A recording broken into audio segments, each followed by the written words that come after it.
Hello, guys. Welcome to another episode of Living and Learning. I hope that you guys are doing well, staying safe because the numbers are increasing every day. It is important that we beat COVID-19, right? So we have to do everything in our power to comply to the rules and regulations that have been set out for us, which is very simple. Keep our social distances, have our face mask on when in public places, and practice personal hygiene. Is that too much to ask? I mean, because it's so scary that numbers keep increasing every day, and we need to be safe. I hope you guys are going to stay safe moving forward. So I'm so excited because I have someone joining me today that is going to blow your mind. I found, or we found each other on Instagram, right? And soon I realized that we both have the same objectives, which is to create mental health awareness. So join me in welcoming Esther Ehindero. Esther, hi. Hi. How you I'm, doing? I'm good. I'm doing well, thank you. Esther, thank you so much for coming on this platform to talk to us today. I really appreciate. The pleasure is all mine. Thanks for having me I today. mean, you have a very powerful story because, as I said, I was just branching into Instagram when I stumbled on your life and I was blown away. Like, I couldn't even believe it because I saw you, confidently, even though you were shaking. I thought you were shaking. I don't know if you were really shaking, but I felt that you were shaking. But you still had the courage to talk about it, to share, and through your pain, you are willing to help other women who are probably suffering from the same thing, to find healing. So please talk to us about, just share your story with us. I would like the audience to hear you. Thanks for having me. And once again, it's the very popular story or the very popular subject matter that people have been discussing recently, and that's rape. And I'm glad to share my story because I feel it's going to help, someone out there that has been a rape victim. And I was a rape victim at the age of 11. I was pretty young at that time, and where we used to stay, it's back in Lagos, Nigeria, and it's this face apartment in which there's a big compound, and you have a lot of rooms, and family occupies each room. So you can have in a room, you have the father, mother, and the kids, and you can have up to like 20 or 30 families in one compound, and there's a shared bathroom, for all the residents in the compound. So you get to a particular age in which once the girl child or the male child is growing, and the neighbors are like, you can bathe outside or in public again, you have to go to the bathroom to bathe. And I can remember I was at that age, I was 11, and I was supposed to go to the bathroom. And what I remember is that there's this particular family who stay very close to the bathroom. They had this son who was a terror of the community at that particular point, and he was this tall, agile brother. We call him brother with his name, you know. And all I can remember is that anytime I want to go bathe, he's just going to maybe drag me to his room or to their room and like just do what he has to do, which is weird because I was really young at that point. I never even knew what he was doing, but he just drags me, do what he wants to do. Then once it's done, he leaves me to go and have my bath. And I could not say anything because he was a terror, like I said, like everyone knew him. He was a macho kind of guy. I can remember him, even though I can remember anyone in that compound. I can never forget his face or what he looks like. And he was a macho guy. So this continued for a period of time, and I could not even tell my mom about it because my mom is the strict kind of parent. She's a disciplinarian. She wants you to go to school as it's when you do your assignment, go to church for singing practice and that. But how do I say that to my mom? How do I say that to my dad? So I kept that to me. And this other guy we're talking about is a terror. So I dare not even open my mouth to say. So that continued for a period of time. And I can remember there was this particular day that was my saving grace or my saving day. And my mom asked me, we just finished eating at night, and she was like, oh, go pour this bowl of water at the back of the house. And on going there, I didn't even know how this so-called brother knew I was going to come out at that time of the day, and it was already waiting for me, and it was going to do what it does normally. I can remember telling him that don't do this. My mom and dad, they are inside. You can't do that. I was like, no, with first, like normal thing he does, and he was going to do it, or maybe even started doing it. And my mom, that wasn't like her. She stepped out of the house and came to the back, maybe to look for me or something. And she saw that. She was devastated. She was sad. It was a lot of emotions up and down. The She whole witnessed him forcing himself on you. Yeah, like she walked in on us. I guess at that point it was almost done. And, when she walked in, she could sense that something was not wrong. And she was, what happened? And at that point, I had to talk. It had been going When you see on. a grown up guy and your daughter at that kind of place at that time of the night, you would sense what is happening. And I can remember my dad taking him to the hospital, and my mom crying all night and took him to the hospital. I really can't remember if my dad got the guy arrested. I can't remember what actually happened at that point because I was pretty young. But I just knew I was taken to the hospital for medical checkup and for medical treatment.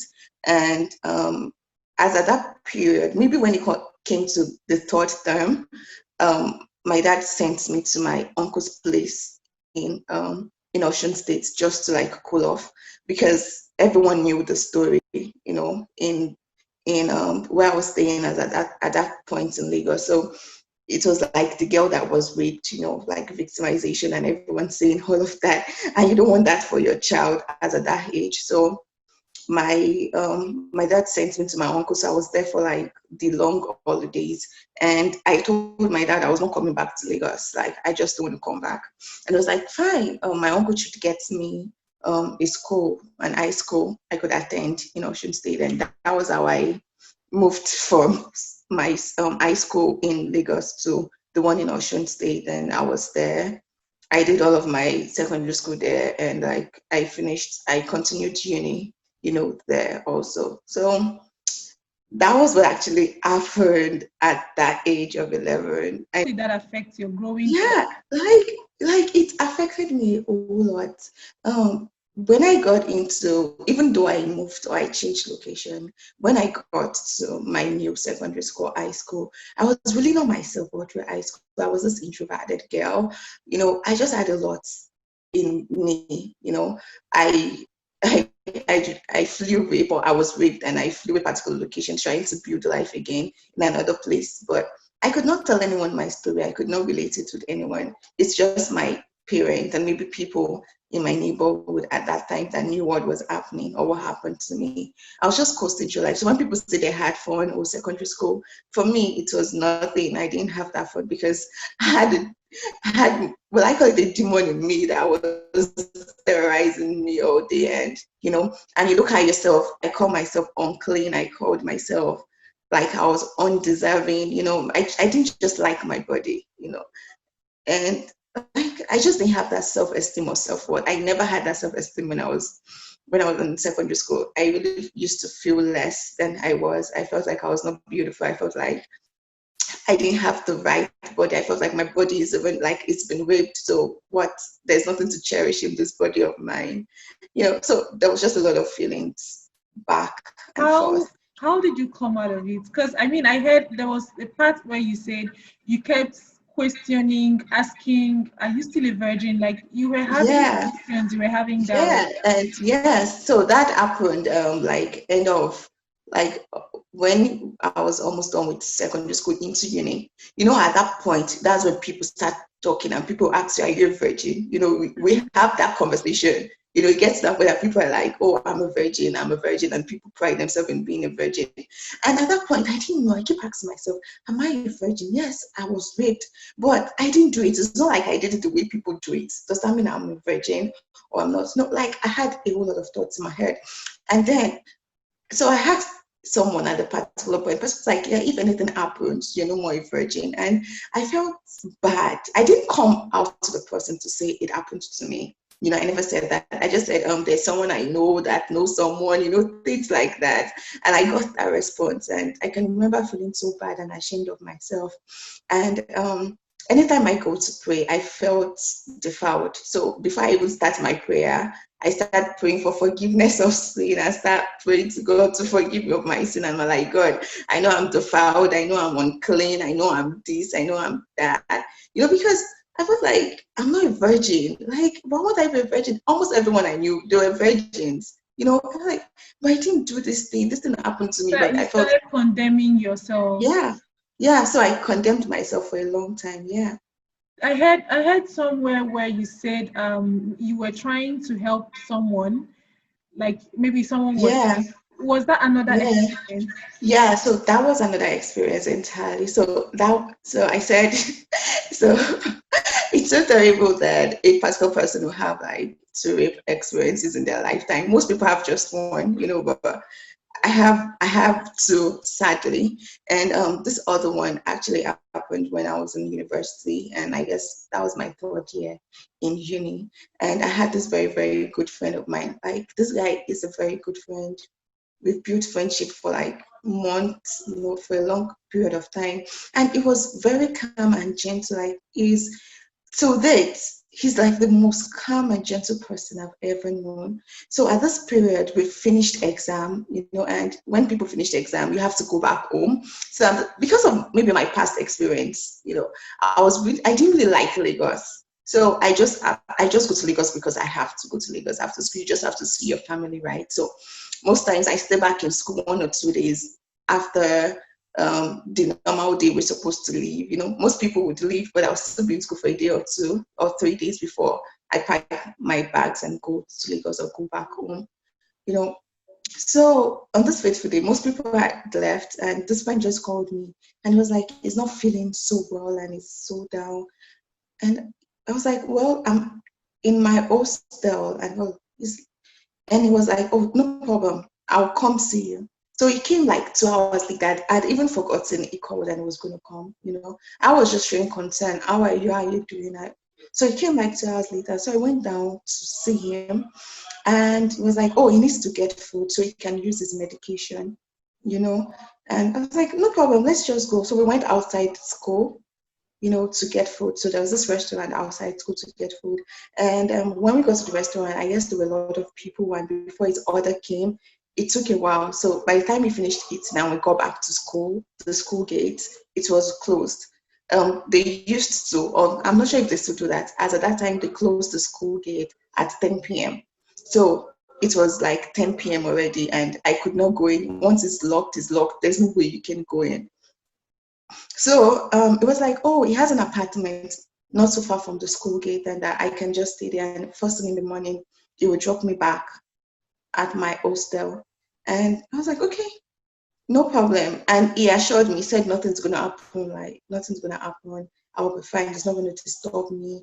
And all, because I was being reluctant. So, like, there's no place you can go at this time. So you have no choice. I was like, yeah, let's just go. And I can remember we went to his apartment that day.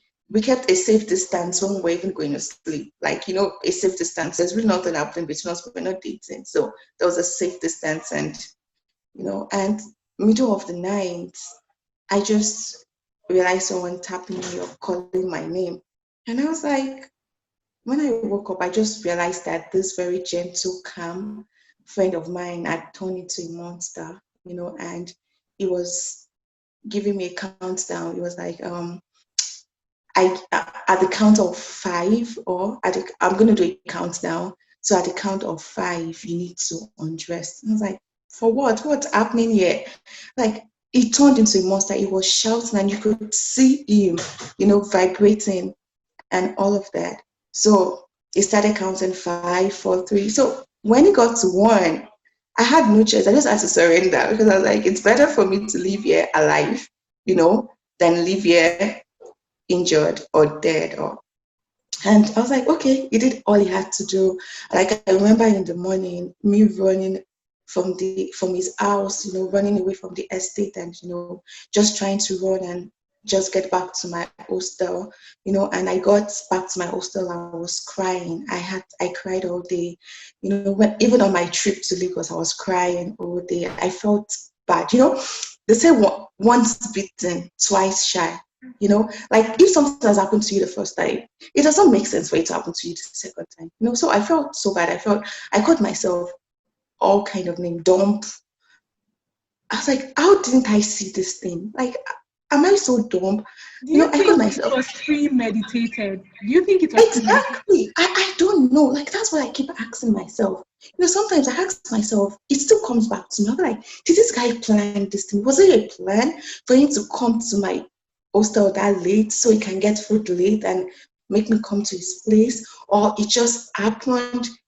Because trust me, this is like one of the calmest guy I've ever met on planet You still Earth. describe him as that. He's not calm. He's a monster. Yeah, I know. That's what I'm Did you saying. report this case? Yeah. Was it reported? Oh God, how do you tell people you were raped? How do you report that? How do you say you were raped? What do you even want to tell? When I got back to Lagos, I had this very good friend of mine. We're pretty close. He's a guy, and I saw Toby, and I was like, Toby, something happened. I tried narrating the experience, but I didn't tell him it happened. I told him it almost happened. I could not open my mouth to tell him that this thing happened. I was raped. I didn't say that. I was like, oh, it almost happened. And my friend went, like, oh, thank God it never happened to you. This guy is bad. This guy is this. He should be that. That gave me a sense of comfort, but I could not get the real comfort I needed because I didn't spill the beans. I didn't spill everything out. I just said I was almost raped. It almost happened, but it did happen. So how do you even say things like that? Who do you go to meet? You go to the police, or you go to your friends, or who do you call to tell you're raped? The trauma is one thing. Can you remember I left Lagos because of I don't want to be labeled as the girl that was raped?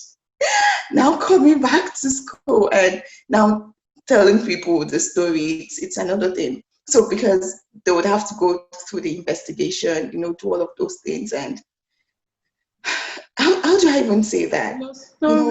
Your story still has the same effect it had on me when I heard it the first time, which was yesterday that I heard it, and I'm hearing it today, and I'm still saddened by your experience. How were you able to find healing? How did you recover from? You're doing well. You're doing well. You're using your voice and your experience now to reach out to people to talk. You have turned your mess into a message.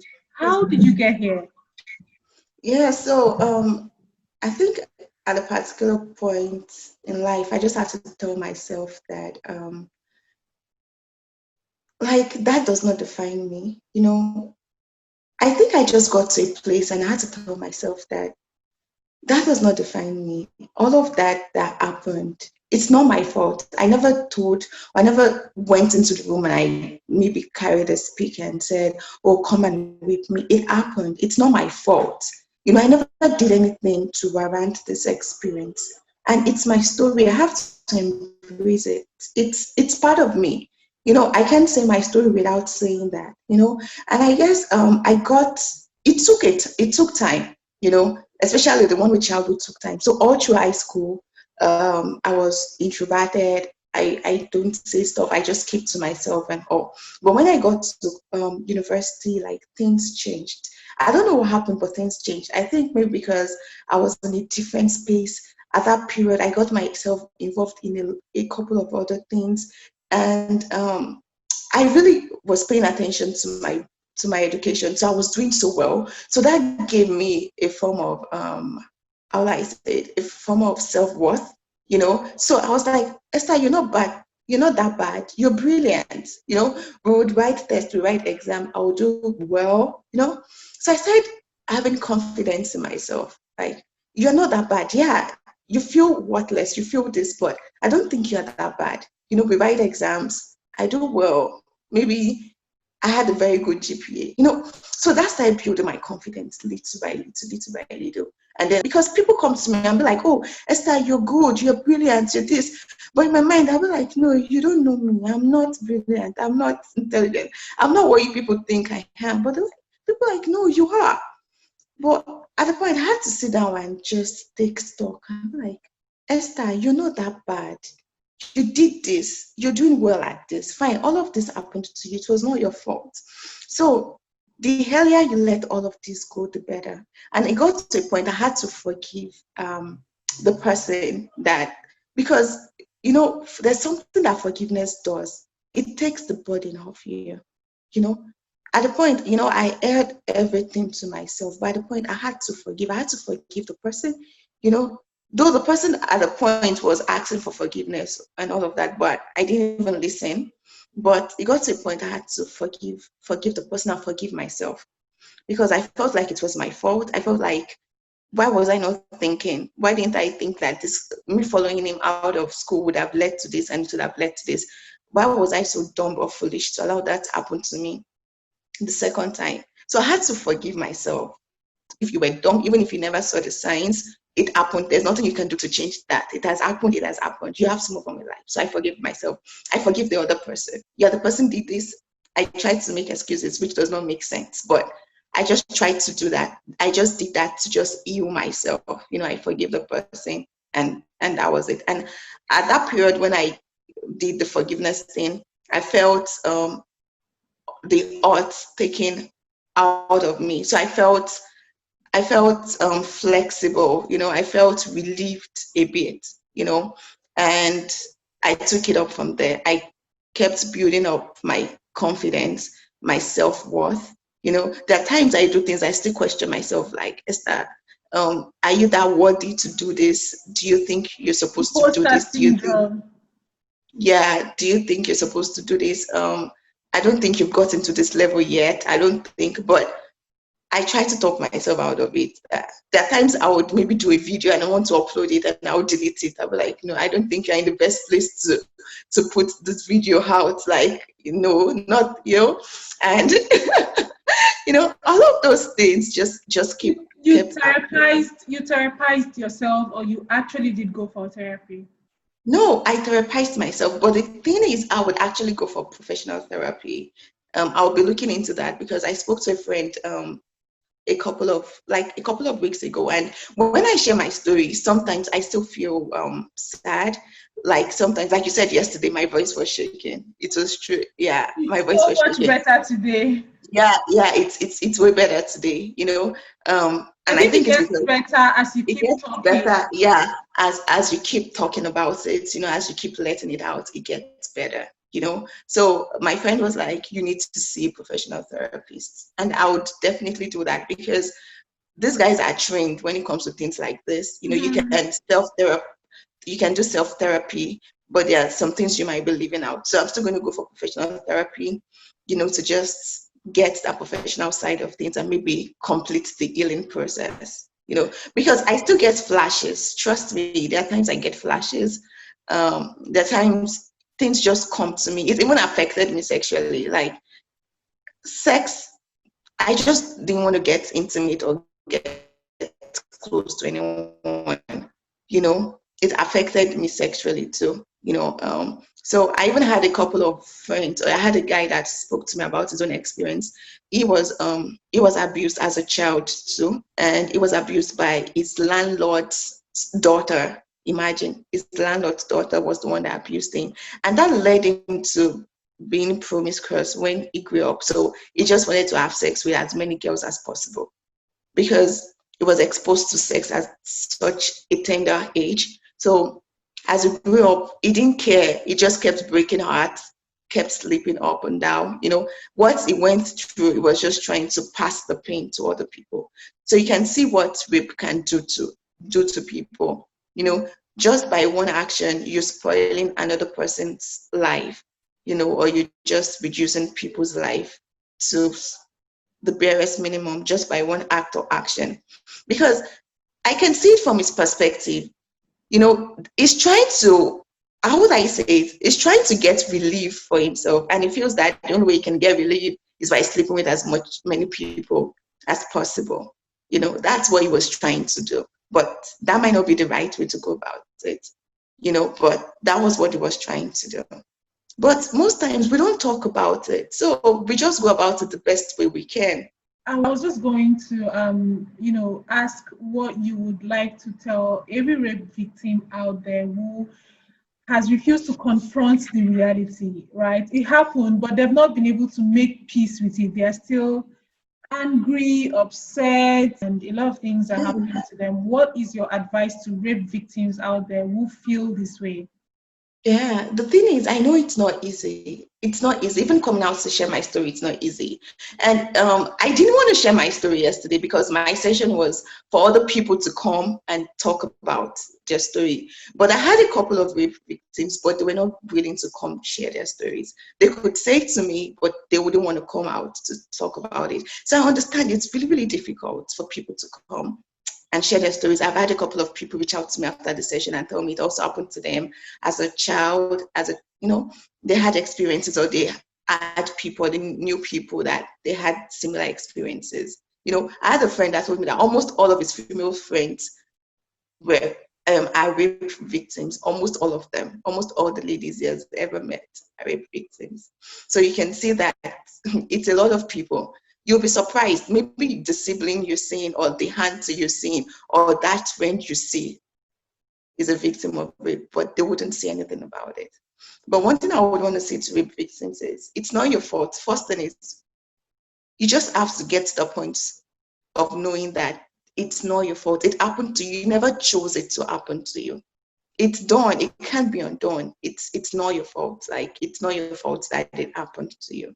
That's the first thing. Number two, take your time to heal. There's no duration or time stamp.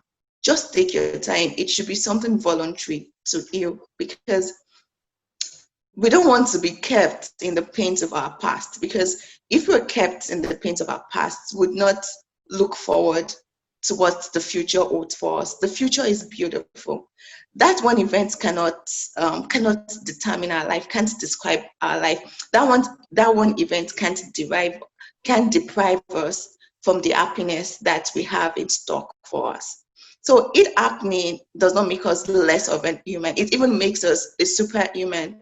That's the way I see it. Because for you to have been able to go through something like that, and you never threw in the towel, a lot of people go through stuff like that and they just want to kill themselves, or some people kill themselves. But for us to have gone through that and we're still living now, even though we still have the aftermath effect of the rape issue, just shows we're superhuman and like we're holding on. So that in itself should give us some form of comfort. So we're not less human.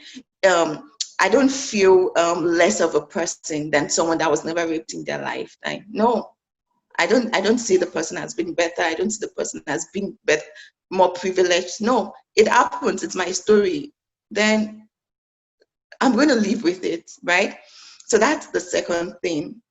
The third thing is, as soon as you can, try to open up to someone as soon as it can. I know it's going to take time, but the truth is, talking to someone about the experience is therapeutic. Like, it just gives you this form of relief. It gives you this form of joy. It's like you're letting something out of your chest.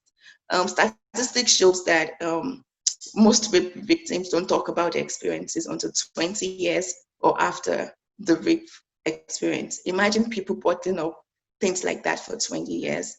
Imagine how depressed they would have been over those years. Imagine what would have transpired over those years before they finally let it out. So the earlier the better, but it does not mean we have to let it out immediately. It's when we're comfortable. Not easy, saying your story or telling someone about it. So if you can just get someone that is trusted, someone you trust, someone that would not use the story against you, or if there's really no one you can talk to, there are like resources, or there are agencies that would listen to you and no one would judge you. There are a lot of that. I'm sure the host can share something like that. There are a couple of agencies that deal with rape issues and rape victims. Even if you want justice, for some people, justice is all what they want. With justice, they get better. If you want justice, there are resources or there are like agencies willing to go the extra mile and make sure the offender and the perpetrator is brought to the book, right? And also, I'll talk about professional therapy. When you think you can, or when you think you're ready for that. Professional therapy is not a bad idea. I would also be going for professional therapy pretty soon, even though I think I've gone over the depression, I've gone over the low self-esteem, and low self-worth and fear and anxiety issues that came with all of that. But I still think I need professional therapy. So I feel professional therapy is something that we all should embrace, or we all should look into.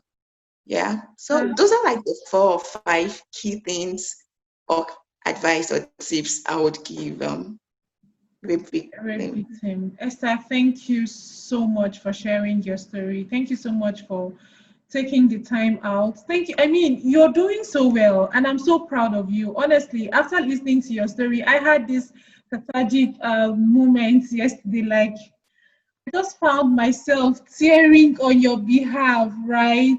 It was so emotional for me. Thank you so much for sharing. So, in case someone wants to reach out to you, right? How can they reach out to you? Oh God, I would be so glad and happy. Like, please reach out. That's why I'm doing what I'm doing, and that's why we are doing what we're doing, right? Yes. So please reach out. I would be glad to listen because I've been there before, so I know where it ought. Even if you really don't have trusted people to talk to, but we can talk and work minds together. So my IG page is open. It's not private. It's public. That's Ehindero Esther. That's the best place to reach me on Facebook. Yeah. So like once you just send me a message, I would give you a reply almost immediately or once I get on the app. So please reach out. That's why we're doing this. There are a lot of resources. If you even want self-therapy, there's this particular book I came across on the internet. It can help with self-therapy if you don't want to see a professional therapist. So this book would help you with self-therapy. You're going to document all of your experiences, how you feel. It's just going to help you. I used that, and it's a very good resource, for rape victims. So I'll be glad to listen and to share the little resources I have. Okay, so you are Ehindero Esther on Instagram, Facebook. Yes, across all social media channels. That's my name. Yeah. Okay. Or that So guys, in case you're listening, you know anyone who has been raped, or yourself, you are a rape victim. I am genuinely sorry for the experience that you had to go through. But look at Esther, she's doing fine. I really hope you're doing fine because she's so strong. Yeah. Please reach out to Esther. She can talk you out of anything that you're going through. She can best relate, to your situation, to your experience. Esther, once again, thank you so much for doing this. And have a beautiful day. Thank you for having me. Thanks for doing this. Like, I'm glad. Thank you for sharing the story and like just raising this awareness. Please, guys, don't throw in the towel. Like, don't throw it. The future is beautiful. No matter what we're going through, the future is really, really beautiful. So like, let's not throw in the towel. The past does not define us because we have a lot of things to do ahead. So thank you for having me. And just like Esther, you can turn your mess into a message. That's just the beauty about the whole thing. You don't have to let it define you, confine you into a small space. You can do something. You can use that experience and, even reach out to other people, because there are several people who are struggling with the same thing that you're struggling with. So you can be the voice just like Esther is. Thank you so much. All right, guys. I hope you enjoyed this episode. Until we meet again, you guys stay safe. Thank you. Bye.